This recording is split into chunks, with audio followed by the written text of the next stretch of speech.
Hello everyone, this is Matthew Paul from the Outerhaven.net, and I'm here to tell you about this game you're seeing right there on your beautiful screen. So this game right here is a resource management, deck building, RPG, auto battler, roguelike. That's a mouthful, isn't it? But it's actually a lot easier in practice than in description. This game right here is Loop Hero. Loop Hero is all those things I just mentioned before and maybe a little bit more. See, you are this character, the hero, I would say, who has the ability to remember the world what it used to be. And based on your memory, you affect things around you, like being attacked by monsters, beating villagers and people, and you seem to get help along the way. So after you die your first couple of runs playing the game, you realize that you have a camp and there's some other people who's willing to help you on your journey. And in this camp, you can upgrade it to increase your chance of survival with resource gathering, gaining potions, getting able to level up, getting extra classes, and getting extra cards.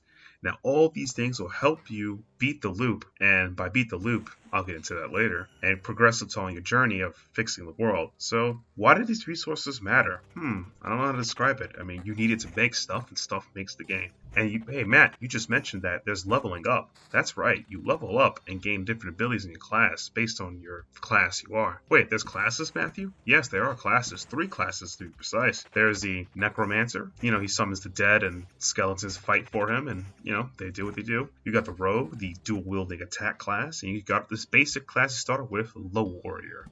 And each of them provide a different purpose and different effects on the world. The Warrior is your standard class. Doesn't do anything bad, doesn't do great either, but pretty straightforward. It has a lot of diversity how you want to play it. The Warrior gains majority of all the effects in the game, minus the Necromancer effects. It can gain the ability to evade, counter, huge defense, attack haul, weapon damage, and all that jazz. Sounds pretty straightforward, right? Well, it gets more complicated because the Jack of all trades may not be great for you if you have a specific problem with things you need to do. You're fighting too many multiple enemies? Perhaps magic damage is not important to you. You should get damage to all enemies, which is based on equipment you get for killing enemies. So, a lot of choices in that matter. And when you level up in the game, or you gain the ability to level up, you get to choose abilities. Some of the abilities may have a specific requirement, such as somersaulting.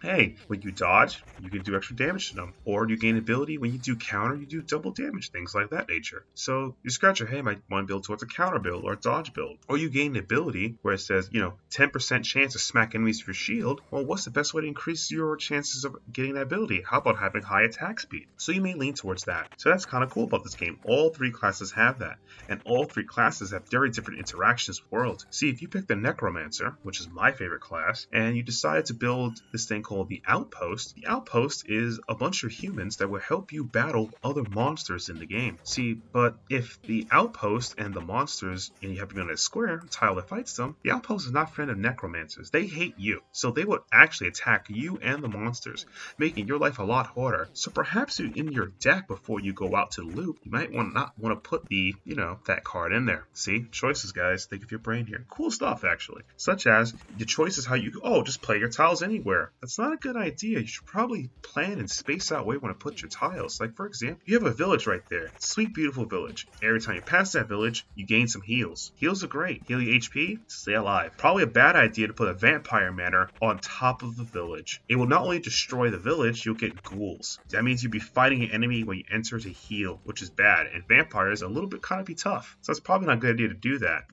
choices. So you don't want to put things randomly. You want to build or at least contour your path to a way where you're kind of knowing what's to happen next. You're building up towards it and you're healing and you're fighting. And you're trying to maintain yourself alive because as you can see on the top left screen, there's a sun meter and each day passes, you hear the caw-caw-caw-caw, little rooster.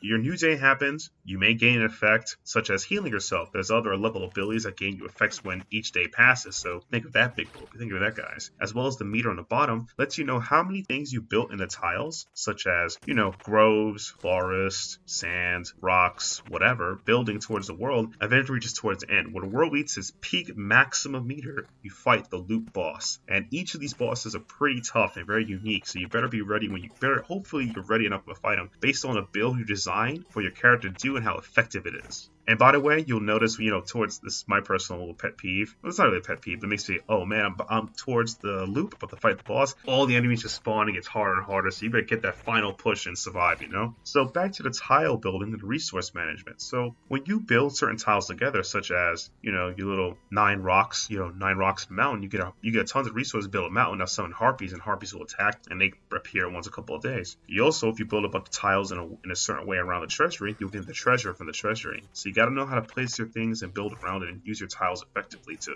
gather resources and increase your chances of winning. Also, speaking of resources, if you die in this game without resurrection, you only get 30%. Resurrection's a mechanic later on you get if you upgrade your base, so gotta get your chances up. So if you die, you only get 30% of your resources. If you retreat, you get 60%. You beat the loop, you get 100%. If your health is too low, perhaps retreat's a better part of valor. 60% of resources is better than 30, guys. That's my tip from me to you, helping you guys out if you get this game, which I do recommend. This game is phenomenal. It may look different, but once you play it, you'll get it, and it's not as difficult or as intensive as other type of, I want to say, strategy games in this matter. There is just think about it and it acts, it is. There's a lot of acronyms to this game, but you just play it straightforward. It's really cool. And each class, as I mentioned, has different things. As I remember I mentioned the Necromancer and the Outpost, there's one class I think is one of the harder classes to play, but also the most rewarding. It is the Rogue class. They dual wield 2 weapons. They can equip armor and boots. Now, the Rogue does not gain weapons normally like the other classes you may see me playing on screen. It gains weapons based on killing an enemy and gaining bounties, which goes into his little knapsack. So the bounty pretty much says that you can't use it until you loop around until you base to your campfire. When you loop back into the campfire, you will gain random items based on the Quicker Picker Upper bounty.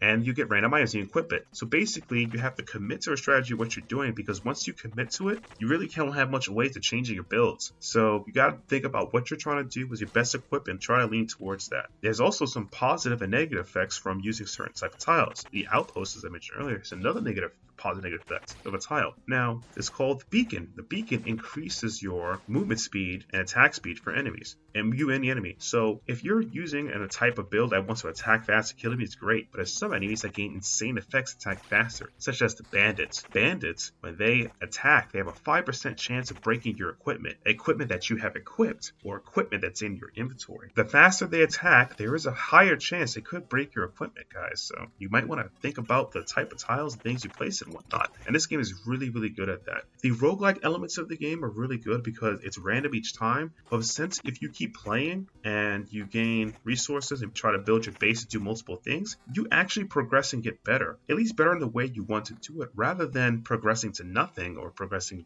just oh, hey, my HP is higher, I guess I win. No, you progress by unlocking extra classes, unlocking extra things to do in attacking. Like, one of my favorite upgrades I unlocked was the Watchtower, where if any enemy that's near my base, my beautiful campfire base, you can get shot, okay? Which is very good, because now I could put some enemies that are maybe closer to my campfire, which is not a danger because I gain extra attack power from my lovely archer friends to murder those chumps and get out of my way. So, all about the strategies. And it's really cool the game does this, and I can't recommend this game enough. So, if you want to try a very different type of roguelike and have a blast playing it, it gives you much more thinking power, not based on maximum APM, but more based on how you understand your win conditions and how to just generally play the game, please give a try to Loop Hero. It's available on Steam right now. So I hope you guys enjoy, and I'll see you guys in the next loop.